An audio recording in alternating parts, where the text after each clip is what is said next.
যুব ও ক্রীড়া মন্ত্রণালয়ের উদ্যোগে জেলা প্রশাসন ও জেলা ক্রীড়া অফিসের আয়োজনে মুন্সিগঞ্জে জেলা পর্যায়ে বঙ্গবন্ধু শেখ মুজিবুর রহমান আন্তঃকলেজ ফুটবল টুর্নামেন্টের শুভ উদ্বোধন হয়েছে।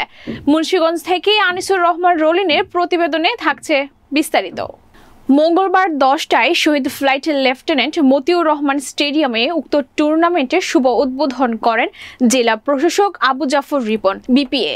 অতিরিক্ত জেলা প্রশাসক আশরাফুলের সভাপতিত্বে উক্ত উদ্বোধনী অনুষ্ঠানে বিশেষ অতিথি হিসেবে উপস্থিত ছিলেন জেলা পুলিশ সুপার আসলাম খান, সরকারি হরগঙ্গা কলেজের অধ্যক্ষ সুভাষ চন্দ্র হীরা, সদর উপজেলার চেয়ারম্যান বীর মুক্তিযোদ্ধা আনিস উজ্জামান আনিস, জেলা ক্রীড়া সংস্থার সাধারণ সম্পাদক জুনাইদ হোসেন, মুন্সিগঞ্জ প্রেস ক্লাবের সভাপতি মীর বাসির উদ্দিন জুয়েল, জেলা ফুটবল ক্রীড়া বিভাগের সাধারণ সম্পাদক নজরুল ইসলাম, জেলা ক্রীড়া সংস্থার যুগ্ম সম্পাদক আইনুল হক স্বপন সহ সভাপতি মঈন কাদের রবিন, জেলা ক্রীড়া সংস্থার কর্মকর্তা সুমন লাল।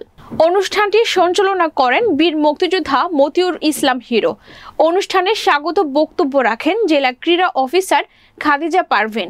প্রধান অতিথির বক্তব্যে জেলা প্রশাসক আবু জাফর রিপন বলেন, পড়াশোনার পাশাপাশি খেলাধুলার কিশোর ও যুবকদের শারীরিক ও মানসিক শক্তি যোগায়, তাই প্রত্যেকেই পড়াশোনার পাশাপাশি খেলাধুলার চর্চা রাখতে হবে। এই মুন্সিগঞ্জ জেলা অনেক আগে থেকেই খেলাধুলায় একটি পরিচিত মুখ। এখানকার ব্রজেন দাস, মুশারফ হোসেন দেশের বাহিরে আন্তর্জাতিকভাবে খ্যাতি অর্জন করেছে সাঁতার কেটে। অনেক খেলোয়াড়ই জাতীয় পর্যায়ে ফুটবল টিমে মোহামেডান স্পোর্টিং ক্লাবে হয়ে খেলেছে।